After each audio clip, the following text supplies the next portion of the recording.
네,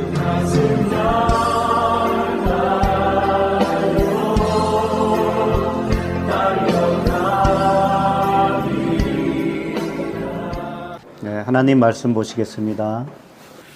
누가복음 2장 25절부터 38절까지 한 절씩 읽을까요?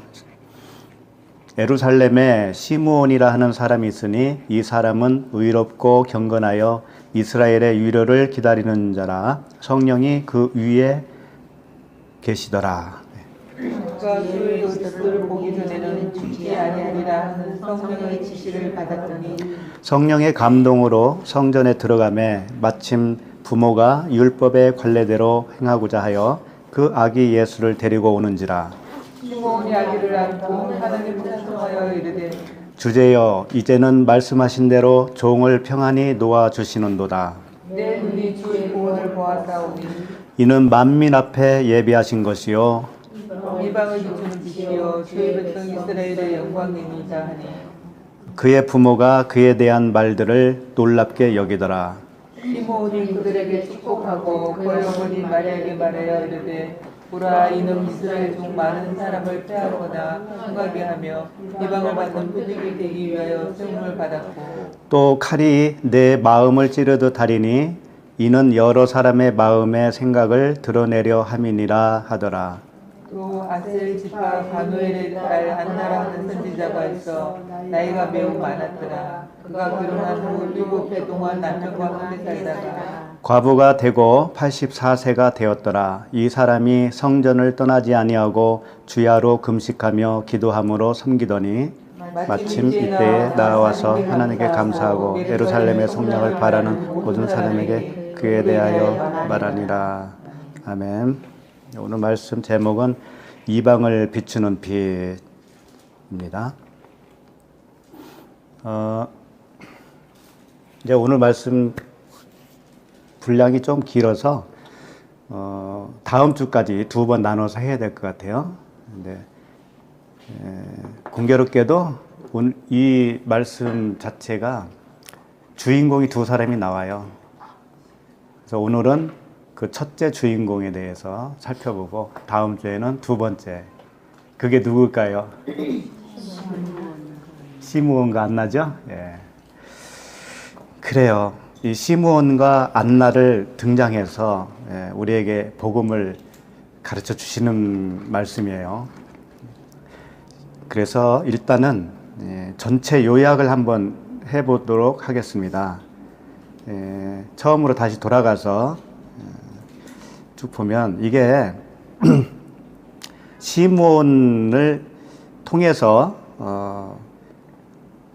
25절을 보면은 예루살렘에서 이렇게 나오죠. 예루살렘에 시므온이라 하는 사람이 있다 이거예요. 그러니까 예루살렘에서 시작하는 시므온이에요.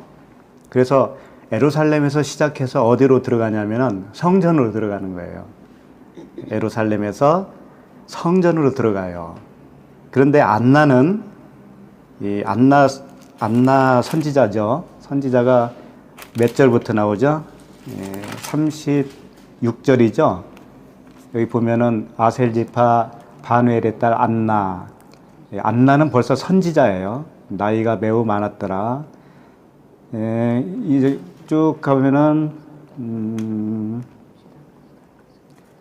37절에 보면은 성전을 떠나지 아니하고 그러잖아요. 그러니까 이 안나 선지자는 성전에 있는 사람이에요.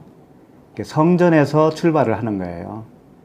그러니까 마치 예루살렘에서 시므온이 달리기를 해서 안나 선지자에게 바톤을 넘겨주는 것 같은 그런 그림이에요, 이게.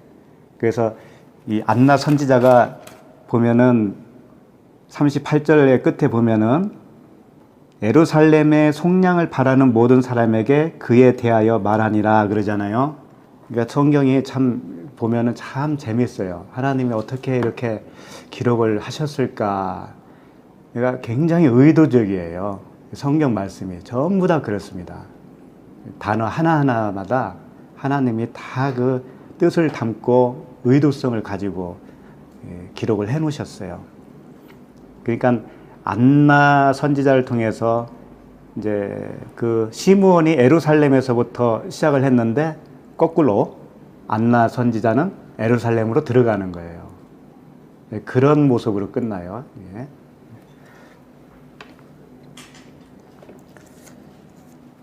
그 선지자라고 하는 단어가 프로페티스예요. 프로페티스인데 이 여자 선지자라는 뜻입니다. 여자 선지자. 그러니까 프로페테스는 선지자인데 페티스라고 되어 있어요. 그래서 여자 선지자를 말하는 거거든요. 그러니까 예언자예요. 예언자. 여자 예언자. 예언자가 되어야 복음을 전할 수 있는 거거든요. 그러니까 우리들도 다 예언자가 되는 거예요. 뭐 특별한 사람이 그렇다는 얘기가 아니고 다 우리들의 이야기죠. 그래서 이제 큰 그림으로 일단 우리가 이 숲의 전체를 이렇게 놓칠 수가 있어요. 이제 세세히 들어가면은 큰 길을 놓친다고요.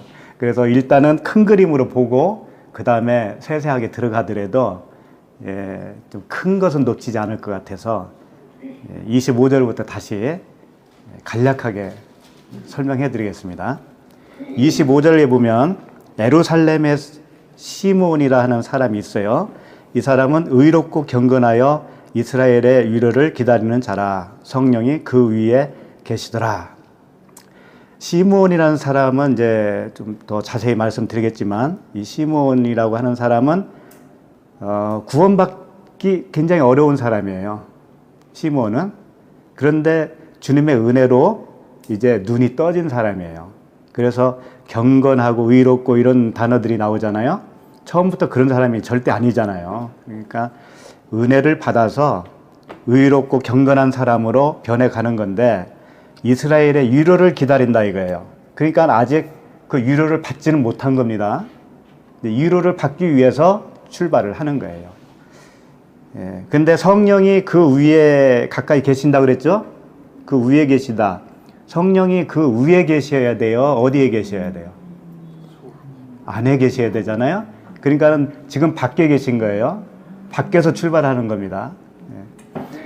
26절. 그가 주의 그리스도를 보기 전에는 죽지 아니라 하는 성령의 지시를 받았더니 이 말씀은 나이 많아서 죽을 때가 됐는데 그리스도를 만나기 전에는 내가 너를 안 데리고 갈 거야. 그런 뜻이 아니라고요. 응? 무슨 뜻일까요? 우리들이 다 그리스도를 만나야 죽는 거예요. 네? 우리 겉사람의 죽음을 얘기하는 거죠. 네, 그런 뜻이에요. 그 다음에 27절. 성령의 감동으로 성전에 들어가매. 이제 여기서 감동으로 됐다고 그랬는데 이게 N이거든요. 안에. N 크리스토스. 그리스도 안에 들어갔다 이거예요. 아까는 밖에 있었잖아요. 그 위에 있었잖아요. 근데 이제 드디어 벌써 성령이 그 안으로 들어간 거예요.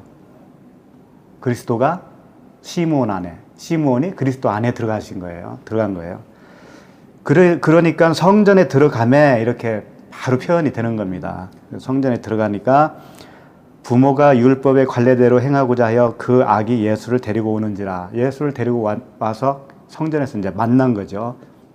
시므온이 아기를 안고 하나님을 찬송하여 이르되 주제여 이제는 말씀하신 대로 종을 평안히 놓아 주시는도다. 이제 그 아기 예수를 만나니까 어떻게 되냐면은 종을 평안히 놓아 주시는도다 이렇게 되는 거예요. 해방이죠, 해방. 해방을 맞이한 거죠. 예수 그리스도를 만나면 해방이에요. 그렇게 보면 되고 이제 그러면서 이 30절에 보면은 내 눈이 주의 구원을 보았사오니 그러잖아요.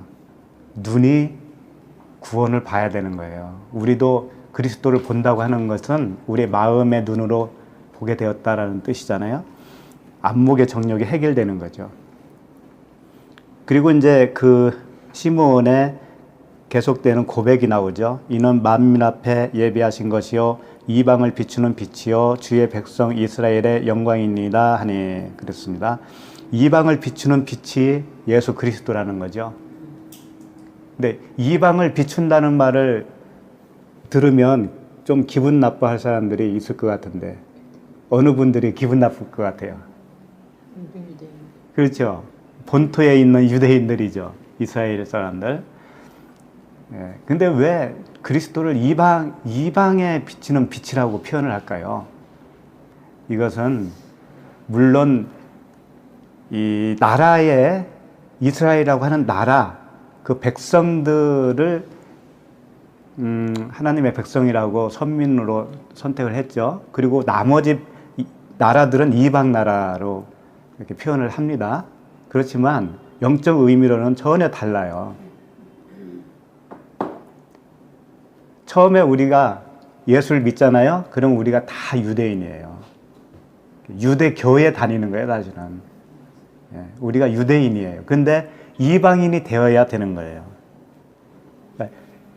예루살렘 유대인 편에서 봤을 때는 구원을 받으면 이방인이 돼버려요.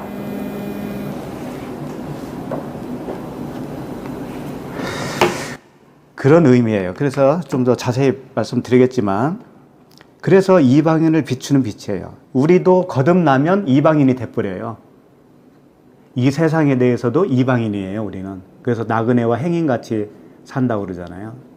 그와 같은 존재로 우리를 부르시는 거거든요. 그래서 반드시 이방인이 되어야 돼요. 그래야 빛을 보는 거거든요. 빛을 보면 이방인이 되고, 이방인이 되면 빛을 보는 거예요. 그의 부모가 그에 대한 말들을 놀랍게 여기더라. 마리아가 그랬다는 거죠. 그 다음에 34절, 시몬이 그들에게 축복하고 그의 어머니 마리아에게 말하여 이르되, 보라, 이는 이스라엘 중 많은 사람을 패하거나 흥하게 하며 비방을 받는 표적이 되기 위하여 세움을 받았고. 그러니까 아기 예수 그리스도가 이제 그의 어머니 마리아에게 대해서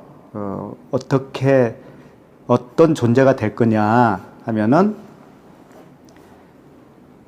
이스라엘 중 많은 사람을 패하거나 흥하게 하는 그런 표적으로 오셨다라는 것을 여기서 표현해 주고 있거든요. 그리고 결정적인 말씀이 뭐냐면 35절에 또 칼이 내 마음을 찌르듯 하리니 그러잖아요. 그러니까 어머니 마리아의 마음을 찌르듯 할 거다. 이 아기 예수가 그렇게 한다 이거예요. 그런 말씀이 있죠.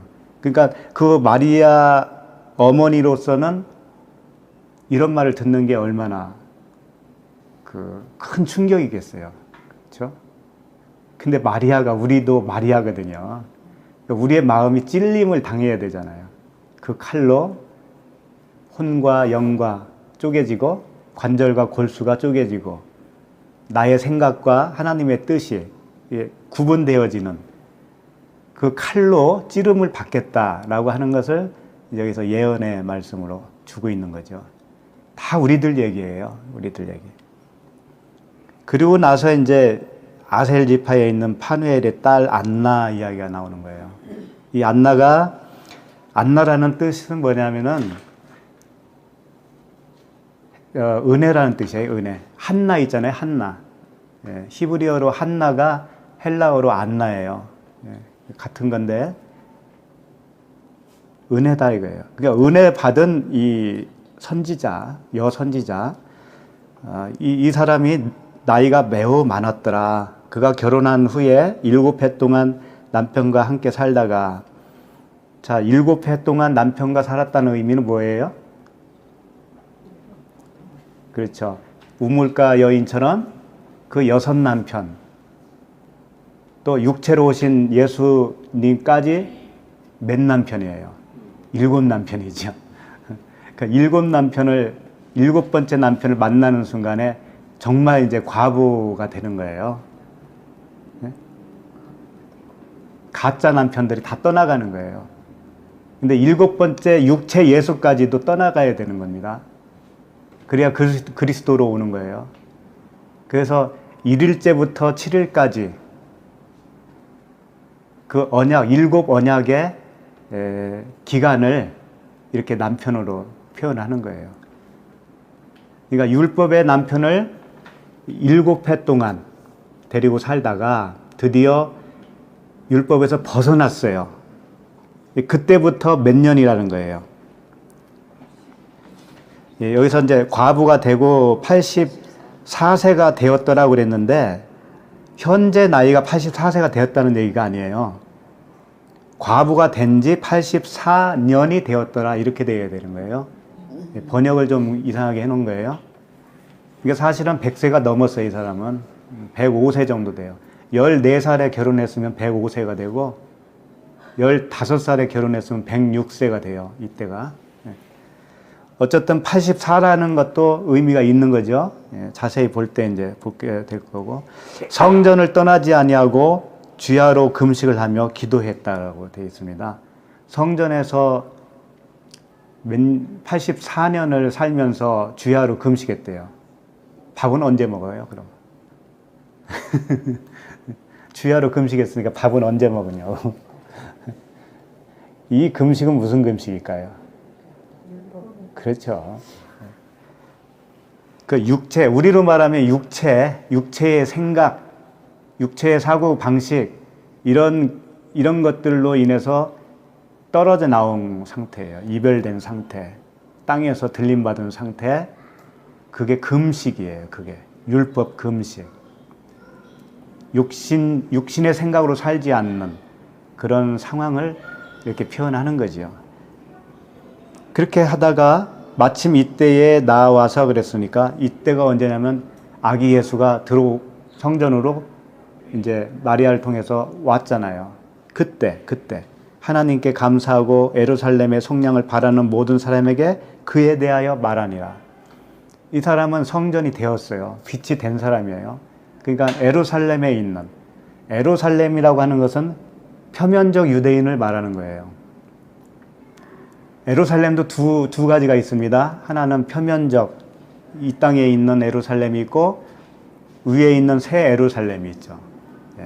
그러니까 이 땅에 있는 에루살렘, 그리스도를 모르는, 복음을 모르는 그들에게 전해서 새 에루살렘이 되게 하는 거죠. 그러니까 이렇게 말씀을 이렇게 대충 보면은 이런 구조로 되어 있어요. 그래서 시므온으로부터 시작해서 안나 선지자를 통해서 표면적 유대인이 되어 있는 그 예루살렘의 성도들에게 복음을 전하는 것으로 이렇게 마치고 있습니다. 다르게 표현하면 시므온은 예수라고 하는 육체 예수를 표현한다면 이 안나는 그리스도 성령을 표현하고 있다고 봐도 돼요. 그런 구조로 되어 있어요. 그런 구조로 하나님이 우리에게 말씀하시고 있다라는 것 자체가 우리라고 하는 존재가 이 두 가지 구조로 되어 있다라는 것을 가르치고 싶은 거죠. 우리는 이 세상에 삽니다. 겉에 있는 거죠. 겉에 있는 세상. 그렇지만 하나님은 어디로 이끌어가냐면 우리를 속으로 이끌어가요. 실제 사는 건 우리는 속에서 산다는 거예요. 이 겉에 벌어지고 있는 이 세상은 우리에게 무슨 의미가 있을까요? 여기에 목적은 아니죠. 이 세상 사는 것 자체가 최종 목적이 될 수가 없고요. 목표도 아니에요. 목표는 항상 그 안에 있는 성전 되는 거죠. 새 예루살렘에 가는 거예요.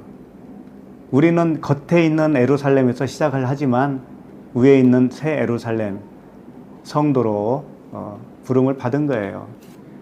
그러니까 위로를 받는다고 하는 것은 진정으로 위로는 그거밖에 없어요. 이 세상은 매일같이 파도가 일듯이 그렇게 잔잔하지가 않습니다. 이 세상은 잔잔한 세상이 아니에요. 위험한 세상이에요. 이 세상은 안전하지가 않아요. 그런데 안전하지가 않기 때문에 안전하다는 거 아세요? 이 세상이 안전하지 않기 때문에 우리에게는 안전해요. 그걸 아는 자에게는 안전한 거예요. 이 세상이 우리가 사는 곳이 아니기 때문에 그래요. 내 마음이 정말 사는 곳이에요. 내 마음이 세상에 있으면 세상에서 고통을 당하는 삶을 살아요. 근데 내 마음이 하나님 안에 있으면 이 세상이 사납게 파도를 쳐도 나는 안전해요. 그래서 항상 그런 구조로 설명을 하고 있습니다. 그리고 첫째 날부터 일곱째 날까지 이 사이클이 반복으로 돌아가잖아요. 그래서 이걸 굳이 용어를 만든다면 무지개 언약이라고 만들 수 있어요. 무지개 언약. 무지개가 색깔이 몇 개예요? 7색깔이죠. 예, 7색깔 무지개. 무지개 언약이에요. 이게 이 사이클이 계속 돌아갑니다. 우리는 그 주님의 말씀을 보면서 이 세상에서는 의미를 찾아야 되고요. 이 세상이 전부가 아니고 이 세상이 목표가 아니기 때문에 여기서 의미를 찾으면서 살면 돼요. 우리 속사람이 의미를 찾으면서 살아가면 되죠. 이제 그 숲속으로 들어가서 나무를 이렇게 보듯이 한번 자세히 보겠습니다. 시므온이라고 하는 사람을 왜 등장시켰는가? 그 이름부터가 좀 심상찮아요. 시므온은 12지파 중에 한 지파죠. 두 번째 아들이에요. 야곱의 두 번째 아들. 이게 시므온이라고 하는 이름 뜻이 뭐냐면 샤마에서 왔거든요. 듣다, 샤마르 아시죠? 그 샤마르에서 왔어요. 시므온이. 그러니까 들음을 말하는 거죠. 들음. 근데 이 시므온은 들어야 되는데 못 들었어요. 아버지의 말을 못 들어서 죄를 진 자예요. 이 시므온은. 그래서 이 시므온은 결국은 이제 버림받게 되거든요. 그걸 조금 더 말씀드리면, 시므온이 이제 태어났을 때부터 어떤 이름이 지어진 배경이 있는데, 찾지는 마시고 창세기 29장 33절에 보면 레아가 시므온을 낳습니다. 레아 아시죠? 라헬과 레아. 첫째 부인이 레아잖아요. 그가 다시 임신하여 아들을 낳고 이르되 여호와께서 내가 사랑받지 못함을 들으셨으므로 내게 이 아들도 주셨도다 하고 그의 이름을 시므온이라 하였으며, 사랑받지 못함을 들으셨다 이거예요. 하나님은 들으신 거예요. 들으셔서 들었다고 하는 이름을 따서 시므온이라고 이름을 지어줬어요. 그런데 이제 잘 아시는 사건이 하나 벌어지죠. 그 여동생 디나가 강간을 당하는 사건이 있습니다. 그때 이 시므온이 그 레이하고 같이 이제 작전을 짜고 할례를 행하게 해가지고 속이죠. 그들을 속여서 이제 다 살인을 하잖아요. 그러니까 이 시므온은 굉장히 무서운 사람이죠. 그 부분을 제가 한번 읽어드릴게요. 창세기 34장 25절이고요. 제3일에 아직 그들이 아파할 때에, 이제 할례를 하게 해놓고서 이제 아파할 때 야곱의 두 아들 디나의 오라버니 시므온과 레이가 각기 칼을 가지고 가서 몰래 그 성읍을 기습하여 그 모든 남자를 죽이고 칼로 하물과 그의 아들 세겜을 죽이고 디나를 세겜의 집에서 데려오고, 이런 말씀이죠. 27절까지 보면 야곱의 여러 아들이 그 시체 있는 성읍으로 가서 노력하였으니 이는 그들이 그들의 누이를 더럽힌 까닭이라. 자, 이 사건 너무나 잘 아시죠? 근데 이제 세겜이라고 하는 뜻이 어깨라고 그랬죠. 어깨, 목 이런 뜻이라고 그랬습니다. 예수 그리스도를 모형으로 하고 있어요. 세겜 자체가. 근데 세겜이 디나를 사랑했어요. 디나를 사랑했다고요. 그러니까 그리스도가 우리를 사랑한 것과 같은 이치예요. 우리가 주님을 먼저 사랑할 수가 없잖아요. 우리는 주님을 모르니까.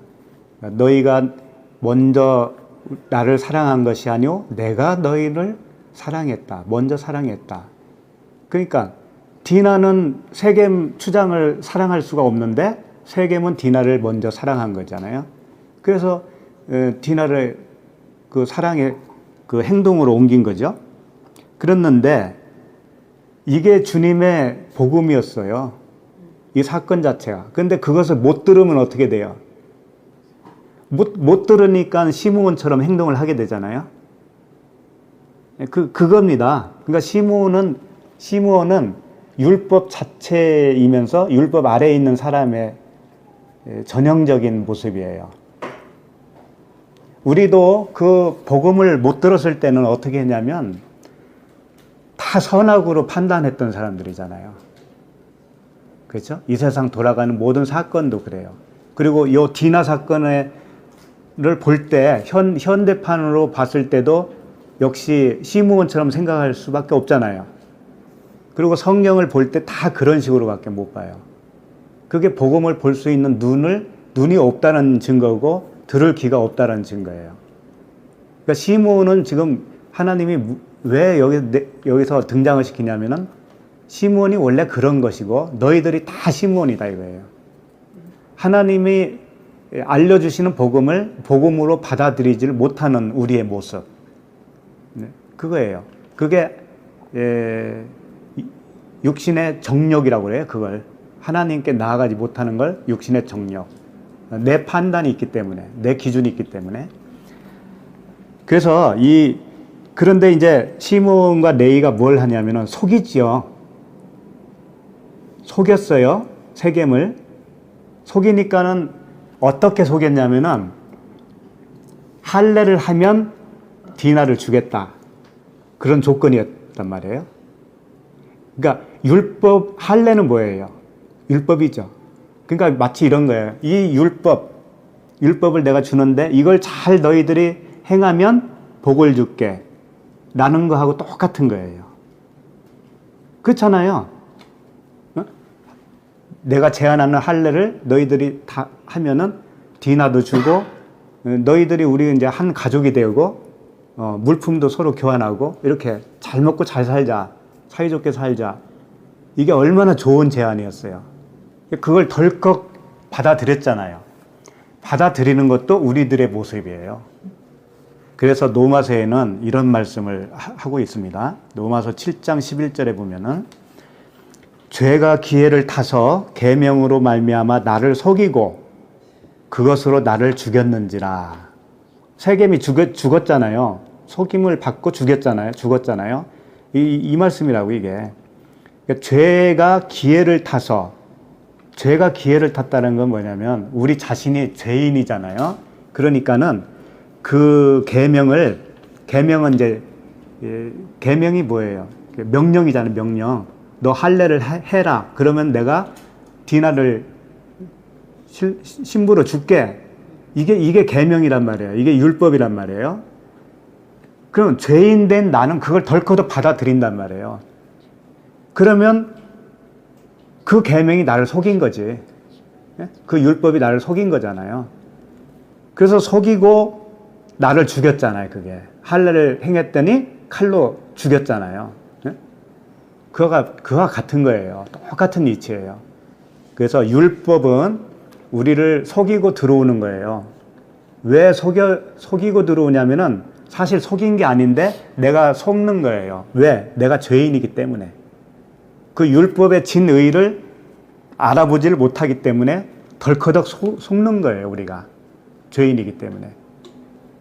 그러니까 세겜과 디나를 통해서 이런 원리를 가르쳐 주시고 또 하나님이 우리를 얼만큼 사랑하시는가를 세겜을 통해서 가르쳐 주신다고요. 그러니까 하나님의 사랑은 디나를 범한 것과 같은 사랑이에요. 우리는 눈이 없기 때문에 하나님을 도저히 사랑할 수가 없는데 그분이 일방적으로 우리를 먼저 사랑해 주시는 거예요.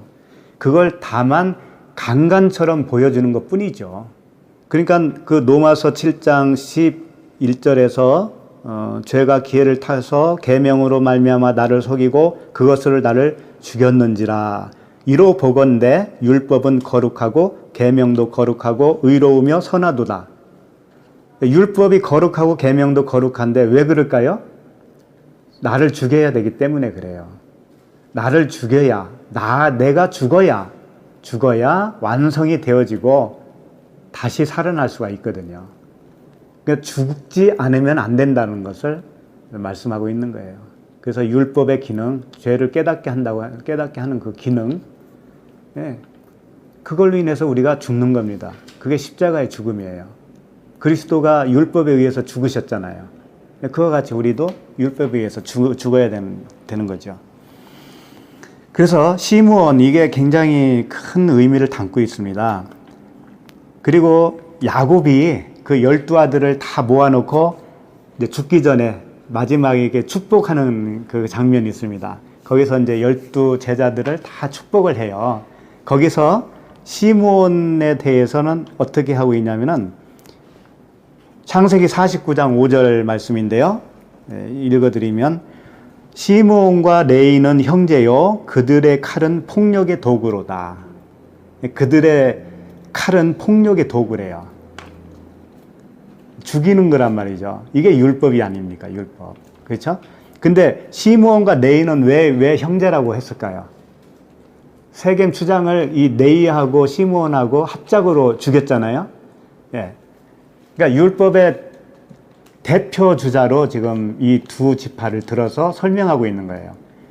레이 지파는 왜 율법이겠어요?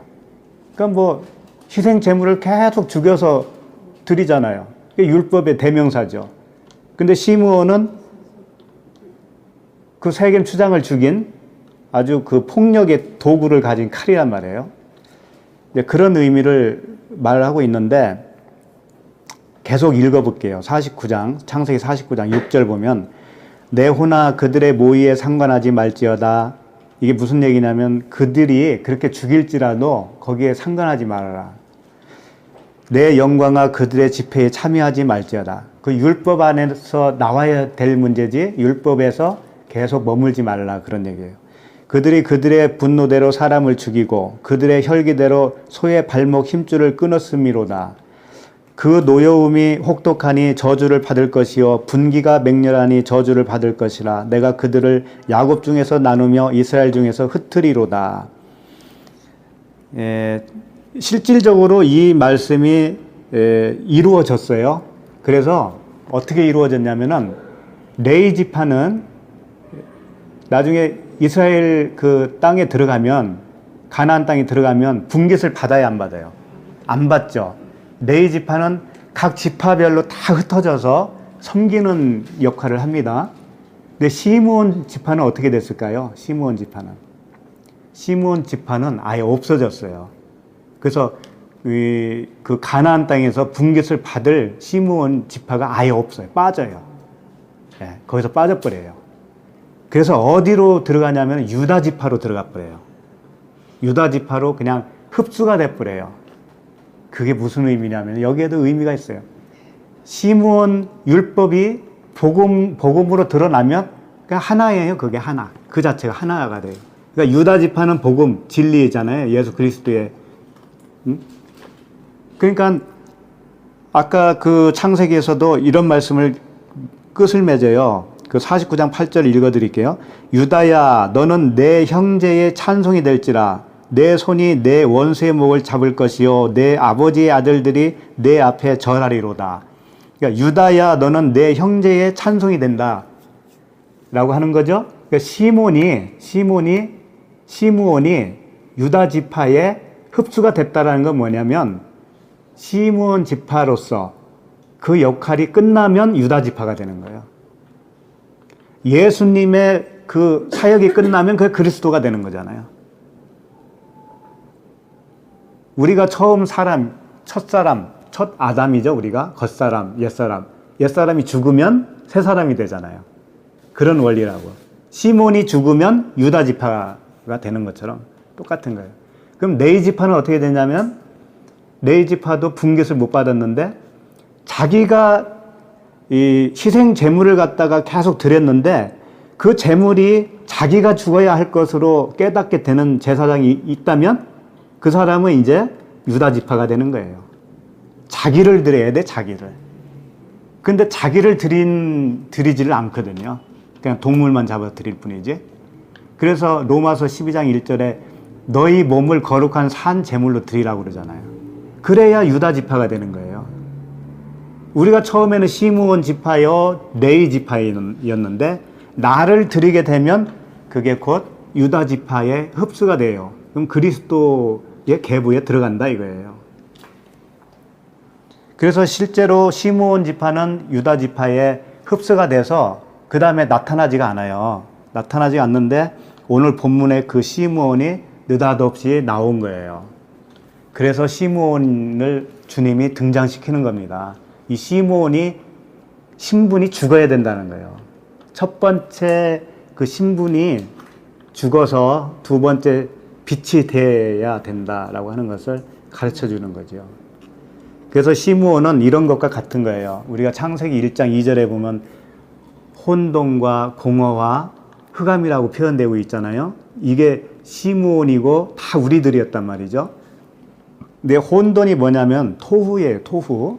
토후는 뭐냐면 황무지라는 뜻이고 혼란스럽다라는 뜻이에요. 혼란이에요. 대혼란.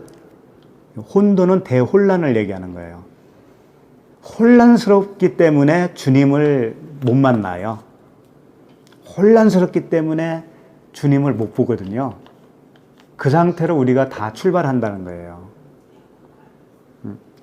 이게 뭐냐면은 육신의 정욕이에요. 이 자체가. 하나님께 나아가지 못하는 상태, 혼동스러운 상태, 질서가 없는 거예요. 이 진리를 모르니까 내 안에 질서가 없어요. 질서가.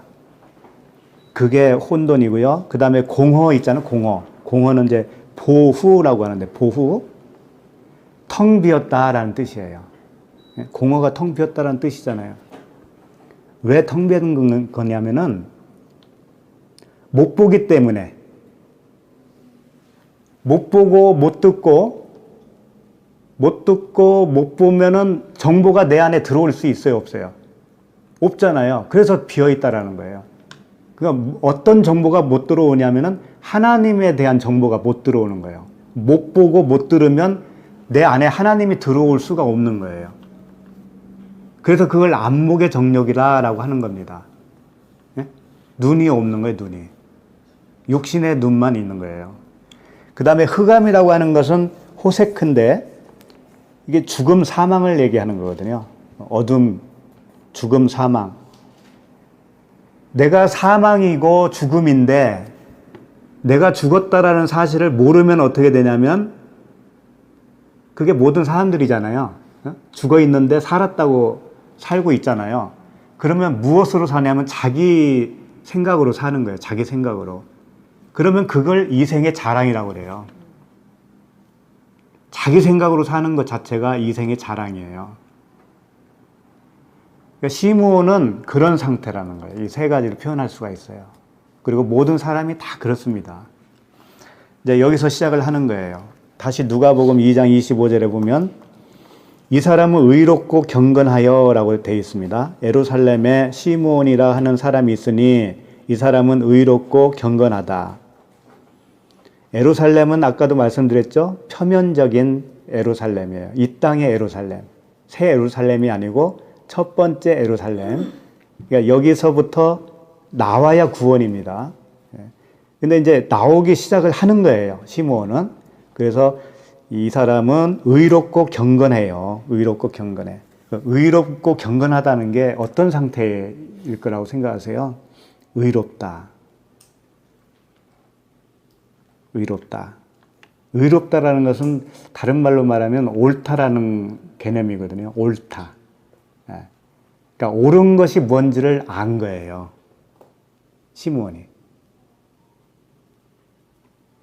이 세상 거, 육신적인 것은 옳지 않잖아요. 그 반대 개념으로 하나님이 옳구나, 하나님만 옳구나, 이것을 알았단 말이에요.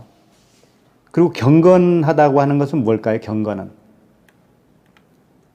우리가 생각하는 경건은 거룩하고 TV도 보지 않고 연속극도 안 보고 어디 뭐 여행도 가지 말고 뭐 그런 거 거룩하고 그게 경건이잖아요.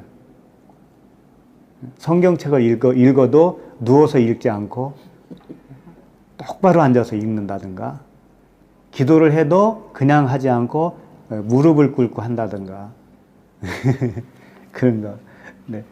근데 로마서 4장 4절에 보면요, 우리 잘 아시는 말씀이죠. 로마서 4장 4절에 보면 일하는 자에게는 그 삭시 은혜로 여겨지지 아니하고 보수로 여겨지거니와 일을 아니할지라도 경건하지 아니한 자를 의롭다 하시는 일을 믿는 자에게는 그의 믿음을 의로 여기시나니. 이런 말씀이 있어요. 일하는 자에게는 그 일한 것을 삭스로 여긴대요. 그러면 당연히 은혜가 아니죠. 그런데 그 경건이라는 건 뭐냐면 일을 아니할지라도 그 일을 안 한 사람을 의롭다라고 하는 하나님을 믿으면 그러면 그 사람이 경건하다 이거예요. 그런 사람이 경건인 거예요. 일을 안 해도, 일을 하나도 안 했고 싹을 받을 게 하나도 없는데 하나님이 그 사람을 의롭다라고 한다 이거예요. 하나님은 그런 하나님이라고 하는 것을 믿잖아요. 그럼 그렇게 믿는 사람이 경건한 사람이다 이거예요. 쉽죠? 그런데 오해하지 말아야 될 것이 뭐냐면 일을 아니할지라도 라고 했으니까 아무 일도 안 했다라고 생각하지 마세요. 그런 뜻이 아니에요. 일을 했는데 일을 한 것 가지고는 하나님이 그걸 의로 여기지 않는다는 것을 안 사람을 얘기하는 거예요. 그러니까 일을 했어도 일한 것이 아닌 거죠, 그게. 그래서 그걸 가르치기 위해서 그 포도나무에 이제 그 일꾼들을 살 때 오전에 9시에도 사고 뭐 12시에도 들어오고 3시에도 오고 5시에 마지막 1시간을 남겨놓고 들어온 사람도 있잖아요. 그런데 품삯은 다 똑같이 줬잖아요. 근데 잘 나중에 들어온 사람도 분명히 일을 했잖아요. 1시간이라도. 열심히 했어요. 열심히. 그런데 그걸 싹스로 자기는 생각을 하지를 못한 거예요. 자기도 일을 했는데 그게 의로운 자라는 거예요. 그게 경건한 자라는 거예요. 나머지 사람들은요, 다 싹스를 요구했습니다. 3시간 일한 사람도 싹스를 요구했어요. 그리고 마지막 1시간 일하고 품삯을 똑같이 받아가는 사람에 대해서 비방을 했어요. 그리고 그 주인까지 불공평하다라고 공격을 했다고요. 그런 사람들이 싹스로 하나님의 은혜를 싹스로 받는 사람들이에요. 그게 경건치 않은 사람들입니다. 싹스로 여기는 사람들이. 그러니까 일을 했는데도 불구하고 하나님의 은혜, 그 영생은 나의 어떤 것으로 주어지는 게 아니고 100% 은혜로 주어진다는 사실을 믿는 사람. 그게 경건한 사람이다 이거예요.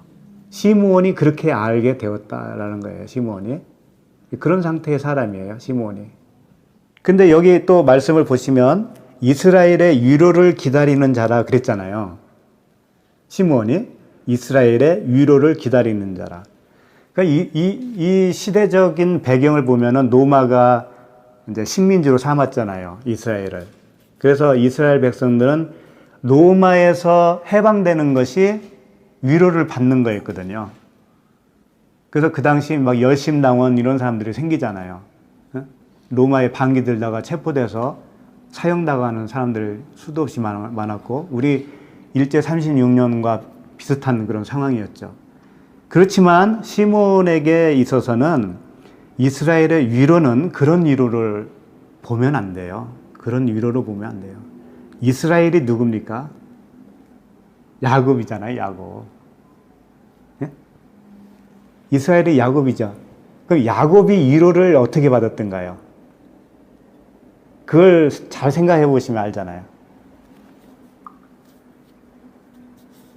야곱이 위로를 받은 것은 약복강에서 환도뼈가 부러지고 완전히 하나님께 아주 두드러 맞아가지고 사망에 이른 거잖아요. 그게 참 위로라는 거예요, 그게.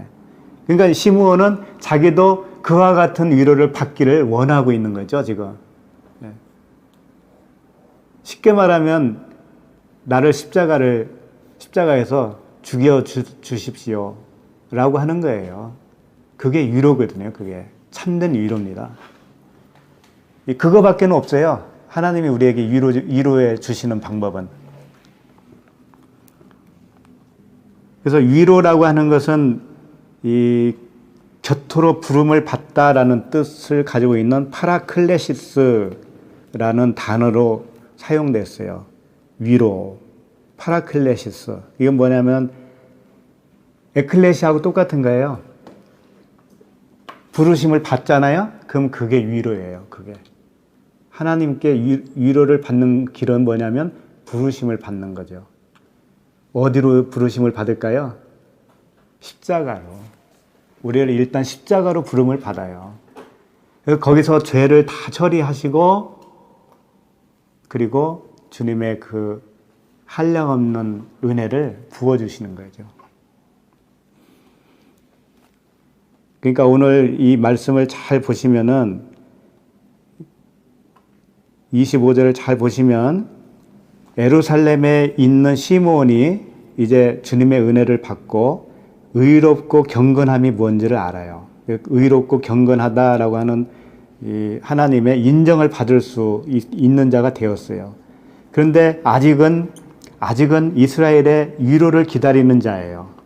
아직은 십자가를 온전히 통과하지 못한 자예요. 그러니까 성령이 그 위에 계시더라 그러잖아요.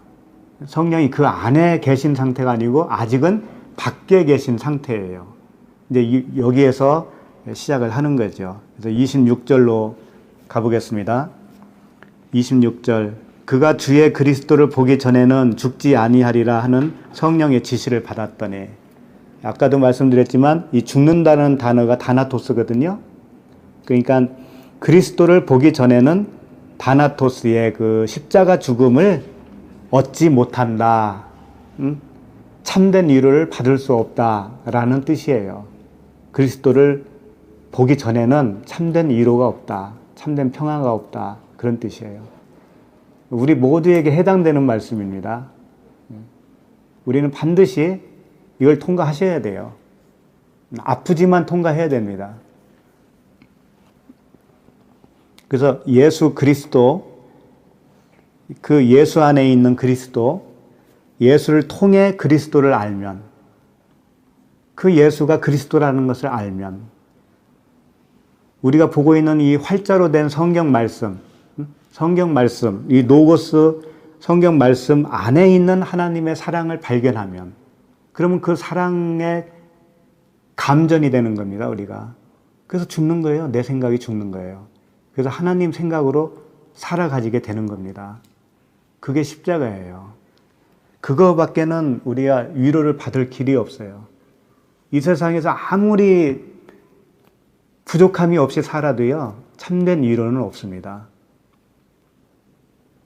그리고 이 세상에서 좀 부족하다 할지라도요, 그것이 우리를 고통스럽게 하지는 못합니다. 하나님의 사랑을 받은 자는요. 그 사망에서 끊을 자가 없다 그러잖아요. 그 사랑에서 끊을 자가 없다. 사망이라도 끊을 자가 없다. 27절 보시면 성령의 감동으로 성전에 들어가매 마침 부모가 율법의 관례대로 행하고자 하여 그 아기 예수를 데리고 오는지라. 성령의 감동이라고 되어 있는데 엔토 푸뉴마티 이렇게 되어 있어요. 엔은 뭐냐면 안에. 토는 그라는 뜻이에요. 그러니까 그 성령 안에라는 뜻이에요. 그 성령 안에서 성전에 들어갔다. 그런 뜻입니다. 오늘날 우리로 말하면 우리 안에 성전이 생긴 거죠. 내가 그 성전 안에 들어갔고 내가 그 성전이에요. 그런 상태가 이제 이미 된 거죠. 부모가 그랬습니다. 부모가 율법의 관례대로 행하고자 하여 그 아기 예수를 데리고 오는지라. 그 부모는요, 이 고뉴스라고 해서 그냥 어버이, 부모 이렇게 되어 있어요. 어버이인데 이 부모라는 것도요, 떠나야 할 부모가 있고 공경해야 할 부모가 있어요. 부모는 나를 낳아준 말씀이에요. 말씀인데 버려야 할 부모가 있는 거죠. 그래서 남자가 부모를 떠나 그러잖아요. 부모를 떠나 아내와 한 몸을 이루지니라 그러잖아요. 그러니까 떠나 보내야 할 부모가 있어요. 그 부모는 율법이죠. 공경해야 할 부모는 뭐예요? 은혜와 진리의 복음이죠. 그 다음에 28절 시므온이 아기를 안고 하나님을 찬송하여 이르되, 여기서 이제 원어를 보면 시므온이라고 하는 직접적인 이름도 없고요, 아기라고 하는 단어도 없어요. 다만 어떻게 되어 있냐면 그 이렇게 되어 있어요. 그가, 시므온을 그가라고 표현한 거죠. 그가, 그 다음에 그를 이렇게 되어 있어요. 아기라는 그런 단어도 없어요. 그냥 그를. 그러니까 시므온, 그가 그를 이렇게 되어 있어요. 그래서 그걸 읽어드리면 카이, 그리고 아우토스, 그가 라는 뜻이에요. 그가, 아우토스, 에덱사토 이렇게 되어 있어요. 그러니까 그가 영접을 하였다, 그리고 그가 영접을 하였다 이런 뜻이거든요. 누구를 영접했냐? 그를, 아우토, 에이스타스, 앙칼라스 이렇게 되어 있어요. 이게 무슨 얘기냐면 왜 이렇게 표현을 했느냐 하면은 이런 거예요. 그러니까 시므온과 아기를 같은 입장으로 표현을 하고 싶은 거예요. 하나님이. 그라고 하는, 그러니까 시몬이라고 하는 그가, 아기라고 하는 그를 이게 안았다 이거예요. 그러니까 한 몸을 이루는 것을 표현하고 싶은 거예요. 그래서 이름 대신 똑같은 그 명칭, 그가 그를 이렇게 표현했다고요. 이해가 되시죠? 그래서 이제 여기 보면은 앙칼라스가 이제 두 팔을 안았다. 두 팔로 안았다 그랬어요. 자기 안으로 알았다. 그래서 요 단어를, 이 문장을 다시 한번 정리를 해봤어요. 시므온이 아기를 안고 하나님을 찬송하여 이르되, 이것을 어떻게 정리를 해봤는데, 그가, 그러니까 시므온이죠. 그가 그의 두 팔 안으로 그를 영접하였다. 그리고 하나님을 찬송하며 말하였다. 이렇게 할 수가 있어요.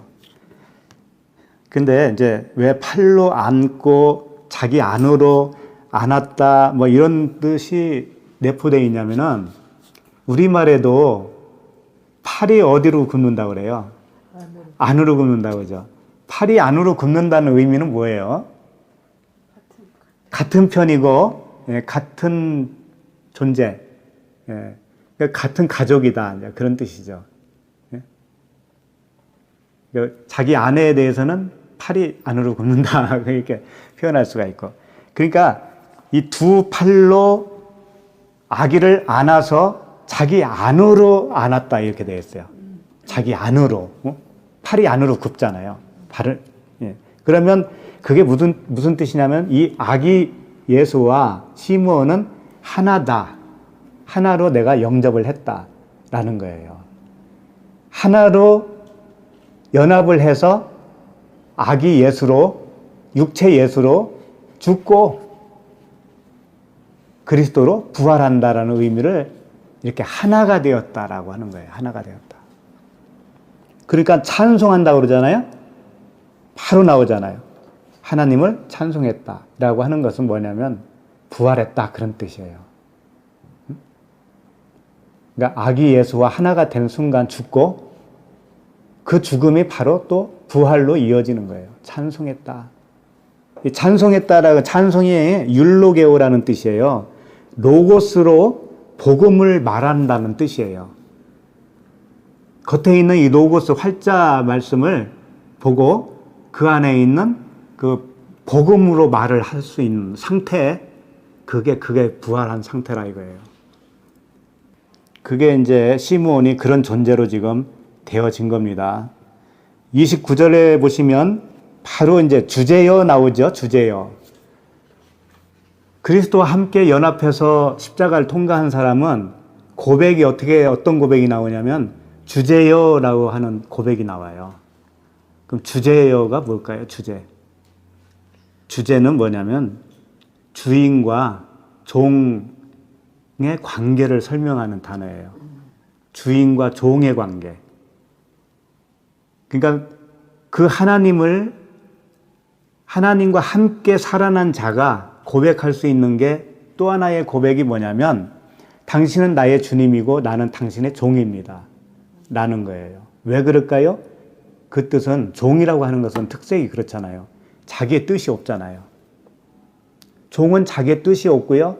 주인의 뜻에 달려 있어요. 종은. 그게 종의 특색이잖아요. 그러니까 내가 그리스도와 함께 십자가에서 죽고 그리스도와 함께 부활해서 그분과 함께 연합해서 산다라고 하는 의미는 나의 뜻대로 살지 않고 나의 뜻은 없다라는 거예요. 죽었으니까. 나의 뜻은 완전히 없어지고 오직 주인의 뜻대로만 살아간다라고 하는 의미예요. 그 고백을 할 수밖에 없는 겁니다. 그거예요. 그러니까 주제여 이제는 말씀하신 대로 종을 평안히 놓아주시는도다라는 말씀을 고백을 하는 거예요. 왜냐하면 이 종이 두 가지 형태의 종이 있거든요. 시므온이 예수 그리스도라고 하는 주인을 만나기 전에는 주인이 있었어요. 그에게. 그러면 그 주인의 종이었었어요. 우리도 마찬가지인 거예요. 주님을 만나기 전에는 누군가를 섬겼어요. 내가. 그게 누굴까요? 죄의 종이라고 그러잖아요. 죄. 죄라고 하는 주인을 섬긴 종이란 말이에요. 우리가. 죄의 종이었어요. 그러니까 로마서 6장 16절에는 이렇게 표현합니다. 너희 자신을 종으로 내주어 누구에게 순종하든지 그 순종함을 받는 자의 종이 되는 줄을 너희가 알지 못하느냐? 혹은 죄의 종으로 사망에 이르고 혹은 순종의 종으로 의에 이르느니라. 그러니까 죄의 종으로 살 수도 있고 의의 종으로 살 수도 있다라는 거예요. 누구의 명령을 따르냐 이거예요. 그리스도의 명령이냐 아니면 네 안에 있는 죄의 명령이냐. 그 어떤 주인의 종이 될 거냐 이거죠. 그런데 이제 그 로마서 6장 17절에 이렇게 감사를 합니다. 하나님께 감사리로다. 너희가 본래 죄의 종이더니 우리가 다 죄의 종이었어요. 죄의 종이더니 너희에게 전하여 준 바 교훈의 본을 마음으로 순종하여 죄로부터 해방되어 의에게 종이 되었느니라. 이제 의의 종이 되은 거예요, 우리가. 그것을 시므온이 똑같이 주제여 이제는 말씀하신 대로 종을 평안히 놓아주시는도다. 표현을 하는 겁니다. 평안히 놓아주는 건 뭐냐면 죄의 종에서 놓음을 받는 거고요. 이제 주님이 나의 주인이고 내가 주님의 종입니다. 이라는 뜻이에요. 주님의 종은 그건 자유예요. 주님 안에서 자유예요. 진리 안에서 자유예요. 30절, 32절까지만 하겠습니다. 지금 30절 내 눈이 주의 구원을 보았사오니 그러잖아요. 내 눈이 구원을 보았다라는 거예요. 여기에도 좀 그 진리적인 뜻이 숨어져 있어요. 이 눈이라고 하는 것은 옵달모스인데요. 눈은 육체의 눈이 있고 영의 눈이 있죠. 그래서 이 마태복음 6장 22절에 보면은 주님이 이런 말씀을 했어요. 눈은 몸의 등불이니 눈은 몸의 등불이래요. 눈이 등불이라는 얘기예요. 등불이니 그러므로 내 눈이 성하면 온몸이 밝을 것이요 눈이 나쁘면 온몸이 어두울 것이니 그러므로 내게 있는 빛이 어두우면 그 어둠이 얼마나 더하겠느냐. 그러니까 눈 하면은 등불, 빛이라는 거예요. 등불. 내 안에 눈이 있다라는 것은 뭐냐면 내 안에 등불이 있다라는 거죠. 그 빛이 있다라는 거예요. 그래야 내 몸이 밝다라는 거죠. 나라고 하는 몸 안에 그 방이 환하게 밝아지잖아요. 그래야 모든 것을 볼 수 있는 거 아닙니까? 그러니까 눈이라고 하는 것은 영적 눈은 뭐냐면 빛이다. 일단 그걸 잘 알아두시고 그 빛이 들어오면 나도 눈이 생긴 거예요. 주님의 빛이 들어오면. 말씀의 빛이 들어오면 마음의 눈이 생긴 거예요. 예. 우리가 다 그런 상태잖아요. 그걸 구원을 보았다 이렇게 표현한 겁니다. 예? 구원을 보았다. 시므온이 구원을 보았다. 이 보았다라고 하는 단어도 에이돈이라고 하는 단어예요. 에이돈. 에이돈은 봤다라는 표현도 하면서 안다라는 표현도 같이 써요. 이 에이돈은. 안다. 예를 들면 이런 거예요. 주님이 우리를 알잖아요. 주님이 우리를 알아요. 그러면 주님이 나를 본다라고 표현할 수도 있는 거예요. 똑같아요. 보는 것과 아는 것이 똑같아요. 에이돈이라는 단어가 그렇게 쓰임을 받고 있는 거죠. 주님이 이런 말씀 하셨죠. 너에게 있을 것을 내가 다 안다 그러죠. 그게 에이돈이에요. 우리의 형편을 너희들이 뭐가 있어야 될지를 다 아시는 안다. 주님이 안다라고 했을 때 그게 에이돈이에요. 그 본다라고 해도 상관이 없는 거죠. 너희들이 지금 뭐가 부족한지 내가 보고 있고 알고 있거든. 그런 뜻이에요. 그러니까 우리가 주님을 본다라고 하는 것은 주님을 안다라고 하는 것과 똑같은 거라고요. 네. 보는 것과 아는 것은 똑같은 거예요. 그래서 영생은 아는 거라고 그랬잖아요. 영생은 아는 거다. 그럼 그 영생을 보는 것과 똑같은 거예요. 그러니까 우리는 영으로 알고 영으로 보는 거지요. 이 부부가 오래 살면은 뭐 서로 어떻게 된다고 그래요? 닮는다고 그러잖아요. 부부가 오래 살면은 진짜 그래요? 닮아요. 우리도 그 하나님과의 관계에서도 그 진리 하나님과 이렇게 오래 사귀잖아요. 그러면 닮아요. 그냥 훤히 알아요. 훤히 알아. 그러니까 우리가 그렇게 되는 거예요. 이게. 알고 안다는 것은 본다라는 거예요. 하나님을 아는 것이 하나님을 보는 거예요. 그러니까 그분과 사귐이 있으면 빛 가운데 사귀면 그러잖아요. 그러니까 빛은 눈이에요. 눈. 영적 눈이고 그 영적 눈으로 본다는 것은 그분을 아는 거다. 아는 것은 보는 거다. 같은 거예요. 자, 이제 31절.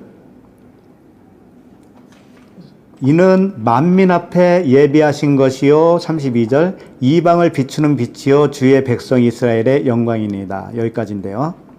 자, 31절에 보면 이는 만민 앞에 예비하신 것이요. 그러잖아요. 이 구원이, 예수 그리스도의 구원이 만민 앞에 예비했다라는 거예요. 그럼 만민은 뭐예요?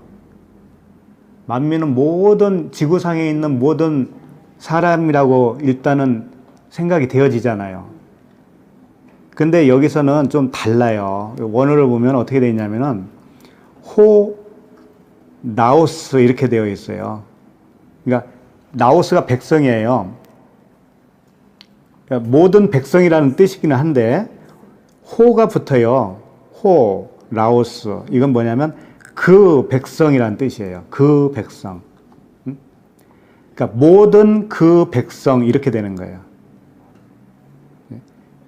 이는 모든 그 백성 앞에 예비하신 것이요. 이 그라고 하는 그 관사 호가 붙으면 어떻게 되냐면 미리미리 앞에서 표현했고 얘기해 준 어떤 것 이런 것이 그런 것을 뜻하는 거예요. 그러니까 구원받을 백성이죠. 쉽게 말하면 구원받을 백성, 택한 백성 그 모든 그 택한 백성을 말하는 것이지 지구상의 모든 백성을 말하는 것이 아니다라는 거예요. 그러니까 만민하면 무조건 모든 백성 이렇게 생각하시면 안 돼요. 그 모든 백성이에요. 그에 우리가 소속이 되어야 되는 거죠. 예. 그렇게 된 거죠.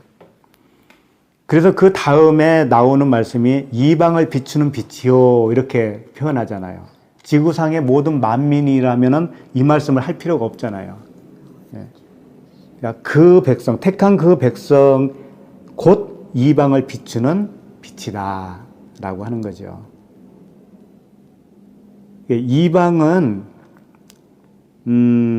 에드노스라고 하는데요. 에드노스. 이 백성이란 뜻인데 주로 이스라엘 나라 밖에 있는 어떤 다른 나라들을 표현할 때 그때 사용하는 게 이 나오스예요.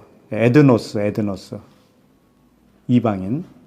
그러니까 빛을 비추는 주님이신데 왜 이방인에게만 빛을 비추냐 이거예요. 아까 시므온이 어디에 있었냐면은 예루살렘에 있었잖아요. 그 예루살렘은 이스라엘의 핵심이잖아요. 거기에서 이방인이 되어야만이 빛을 받는다라는 뜻이에요. 우리들도 나라고 하는 예루살렘이 있습니다. 표면적 유대인으로서 태어나는데 거기서 나와야만이 되는 거죠. 나오는 자가 빛을 받은 자요. 나오면 빛을 받는 거예요. 그런 뜻이에요. 그러니까 표면적 이스라엘이 이면적 이스라엘로 가는 겁니다.